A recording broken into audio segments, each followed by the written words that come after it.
Hey, my people. So this is interesting because I recorded a Manifest Monday Mindset recording, as you all know, because I'll be in retreat this coming Friday through Monday. And it's so interesting because that specific recording that I took, like with my professional setup and all the things, right? Like, I was all over the place. And I remember trying to do the channeling thing, and I couldn't quite get the channeling thing down. And I was like, come on, where is it? And I kind of felt myself going from A to D and then back to B, then C. And I kind of had a lot of feelings around that. And to the point where I go back to my default, nope, I'm going to trash it all. I'm going to delete it all. Let's get rid of it. And I then had a call yesterday with someone who's, another tribe member joining the community. And it was just a beautiful, beautiful thing. This man has also completely shifted and changed his identity, right? From something he did for 20 years, right? Right, whatever it is, I don't even remember. But he's changing his identity, and he's now in service. He's now doing things with self-development and people working on themselves and having them find clarity in who they are using personal archetype work, right? And he asked me a question. And it was so interesting because it got me. It got me right where my own shadow work is, right? And before I even share this, this question was how do we take what we've learned in the other industry and apply it here?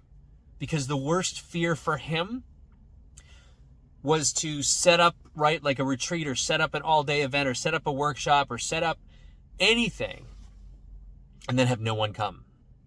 And it's so interesting because I had to go through my own arc with what happened.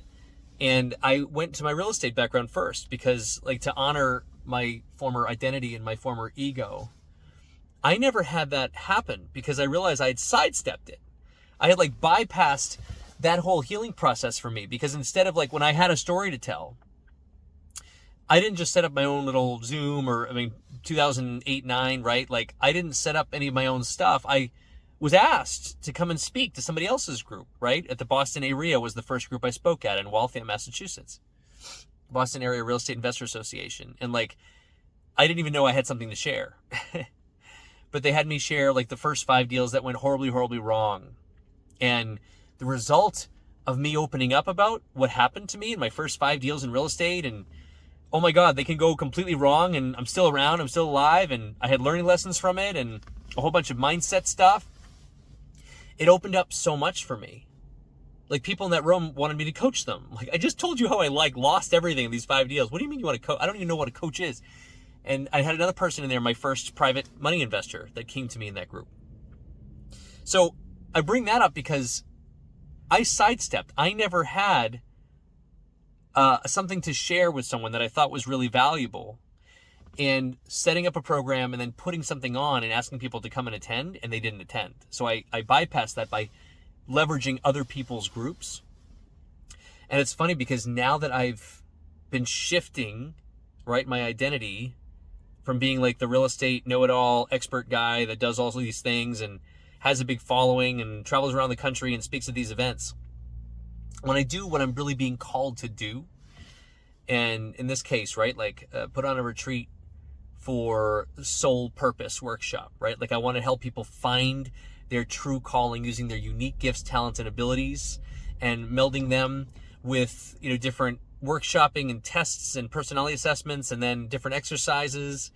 And then from there, we coupled it with some astrological stuff, and then we worked with Ikigai to try to find okay, how do I take my unique talents and abilities, mesh them with something the world needs so I can bring in the energy of money and abundance. Just saying that, I get fired up, right, to show people that path. It's funny because back in real estate I would have capped it at 20 people, and we had sold 10 spots, and then last minute I had 7 drop out.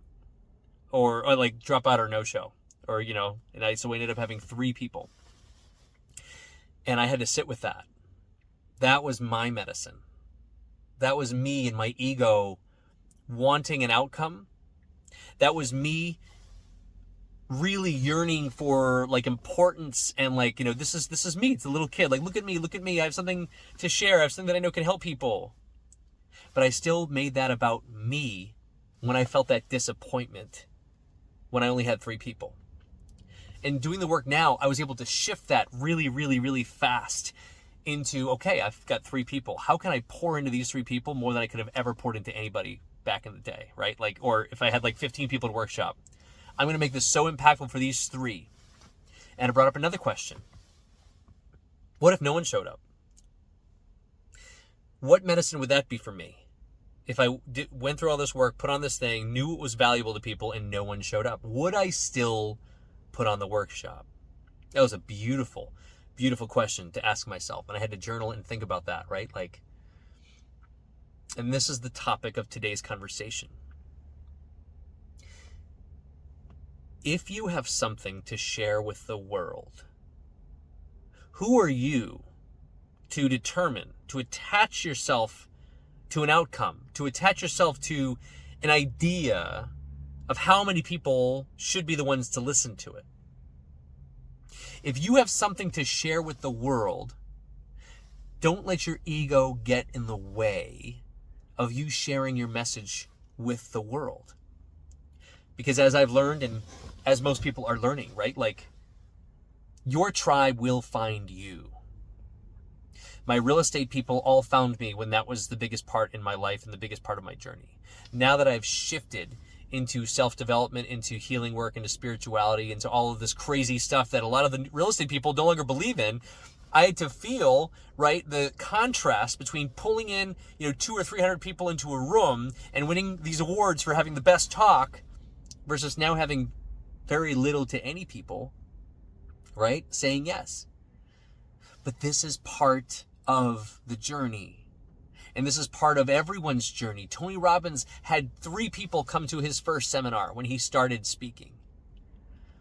And another one of my coaches talked about, a rabbi that he was, I forget if he was starting a new congregation or he was taking it over from a retiring rabbi, whatever he was doing, right? And he opened up his sermon or his preaching, and 1 person showed up. And there was the question, like, okay, am I here for the outcome, for the amount of people I'm providing, or am I here for myself? Am I here to pour into this 1 person, whatever it might be? And then little by little, he started to have homeless people and drug addicts that were in the street join him in the congregation to listen to him. But in consistency, in him finding his voice and really having something to share, over time, slow and consistent messaging and results, he built momentum and then started to attract the right people, attract his tribe. And now that man has one of the biggest congregations it might be in Israel. So it's interesting, and I told this man, this new tribe member, the same thing. And it was cool because when he asked me the question, I got to relive it for me. I'm only 2.5 or 3 years into my own transition, right? Into who am I now? I took 1.5 years off of real estate. Like, who am I when I'm not the expert? Who am I when I'm not leading these, property walkthroughs? Who am I when I don't have a live real estate meetup to have everyone come to? We can just to share all of our stories on rehabs and wholesaling and multifamily and hotel. Like, who was I? And that was an answer that I needed to find and seek. And the only way to do that was through the quiet, was through the stillness. So the message today, if you have a message, if you have something to share, your lens and your perspective on this world and on this thing called life is different than mine, and is different than everyone else's in your family, friends, or social circles. You are living an entirely unique perception of this reality. And therefore, your message might resonate very deeply and differently with people than my message, than his message, than anyone else's message. Who are you to put an outcome on that? Who are you to limit and not speak? Thinking that You're not going to help anybody. It's not worth hearing about. It's just a waste of space. And that brings me right back to what happened when I recorded my first element of the Manifest Monday Mindset call, which might have already been released by now. This might be a whole separate one, right? And like, wow, that was horrible. It was disjointed. It was not cohesive. Fuck it, let it go. Versus, you know what? If there's one nugget in there that someone needs to hear, being the right message at the right moment with the right medium, then I did something really, really, really cool. And if not, did I share the message for me because I needed to share it for me? That's the question. Would you put on the workshop anyway if no one showed up? Would you send the email out if no one would read it? Would you put yourself out there on social media if you didn't get any likes or comments? If the answer is yes, it's your spirit, your higher self calling you to share something really deeply with the world. So do not let your mind and ego mess with that, mess with your higher selves. I honor that in you. And for the moment, we'll end with the meditation as usual.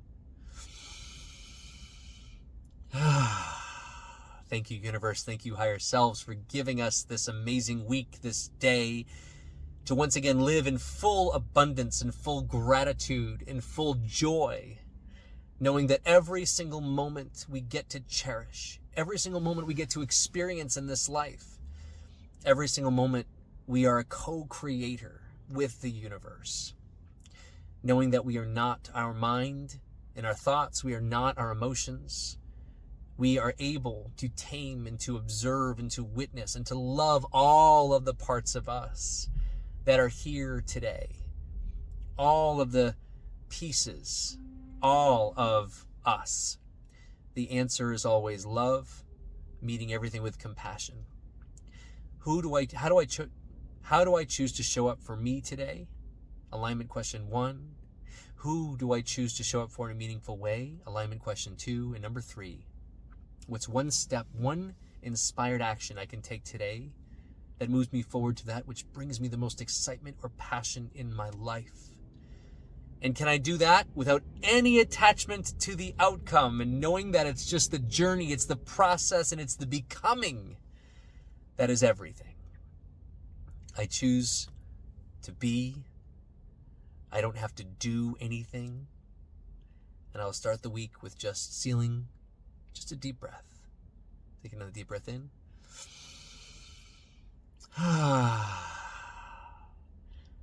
Enjoy the week, my loves. I'll see you on the next Monday call, 9 to 9:30 Eastern. Whoever wants to join me, and if no one joins me, I'm okay with it. Love you, love you, love you.